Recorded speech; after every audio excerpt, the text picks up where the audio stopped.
10 subtle signs someone is uncomfortable around you. Predicting what can make someone uncomfortable is tricky. And even realizing after you've said something can be challenging, because people's comfort levels surrounding specific issues will always vary.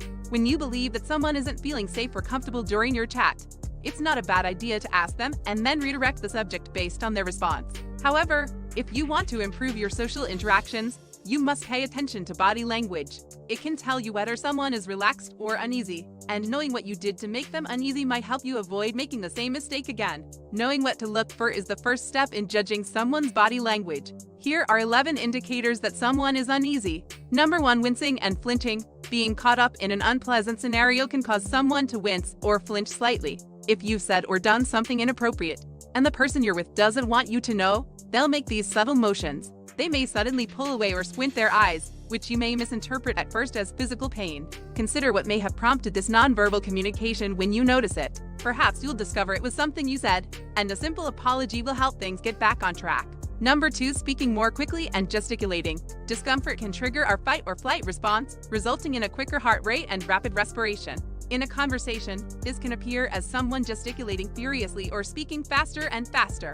A quick tone can sometimes be an attempt to conclude the conversation sooner, and you may notice that the person has become abrupt. If you see this, it is possible that it is not entirely your fault. People may become uneasy if a conversation continues on too long or if they suffer from social anxiety. Scratching is ranked 3rd. Assume you're outside and your companion starts rubbing a mosquito bite. In that situation, their itch isn't out of the usual, but scratching can be an indication of pain if there's no other explanation. Take note of this bodily signal, especially if it occurs after you have said anything. Scratching around the ears, in particular, is frequently a sign that someone disagrees with you but is unwilling to express their feelings. 4th. Nervous laughter. Nervous laughing is extremely prevalent and frequently occurs during unpleasant and uncomfortable situations. Inappropriate giggling or laughter might assist people in relieving stress and coping with discomfort. Pay attention to whether someone's laughing is genuine or nervous if you want to know how they feel around you.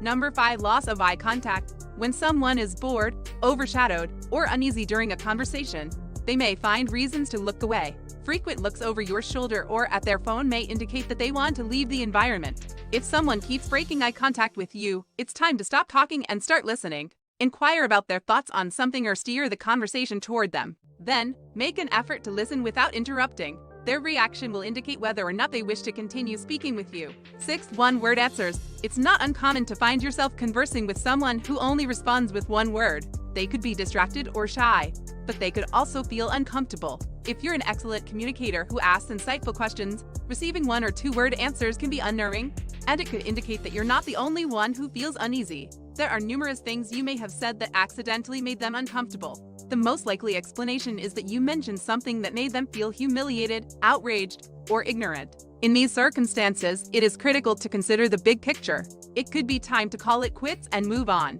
Number 7. Self-care. Do you have any nervous tendencies, such as bouncing your leg, twirling your hair, or biting your nails? It should come as no surprise that others do as well. People execute these acts to self-soothe, and if you make them feel uncomfortable, you may see them developing nervous habits. Self-soothing practices are often subconscious, and the person you're speaking with may not even be aware of how they're feeling. Keep a lookout for fidgety behaviors such as earring playing, neck rubbing, or messing with clothing or other objects. If you notice someone behave in this manner, think about what you're saying and how it might be hurting them. Is the subject offensive or distressing? If you believe it is, try shifting the subject to something less contentious. Red ears. Number 8. When you're ashamed. Do you blush? Perhaps you do, or you know someone who does. When people are nervous or uncomfortable, their faces often get red. An anxious flush, on the other hand, can be mild and only affect the ears. This occurs because blood flows faster to the ears than to the face. So, if you notice red ears, it's a solid sign that someone is in pain. Number 9. Stepping back. Stepping back or away from something or someone is a common subconscious signal that you don't want to be near it. If someone moves away from you, it indicates that they are uneasy. If they are unable to move, they may simply turn away or form a barrier by crossing their arms or legs. These are examples of subconscious blocking that we use to protect ourselves. Don't be alarmed if you observe it. It could simply indicate that you stepped too far into someone else's personal space. Simply take a step back and see if some breathing room helps them. Blocking is number 10. When people are uncomfortable, they may obstruct using things rather than their bodies.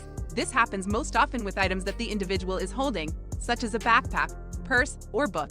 If they don't like your behavior, they'll use everything they have as a barrier to protect themselves. Remember that blocking is subconscious and don't take it personally. Instead, utilize it to watch the other person's emotions and measure how they react to what you're saying.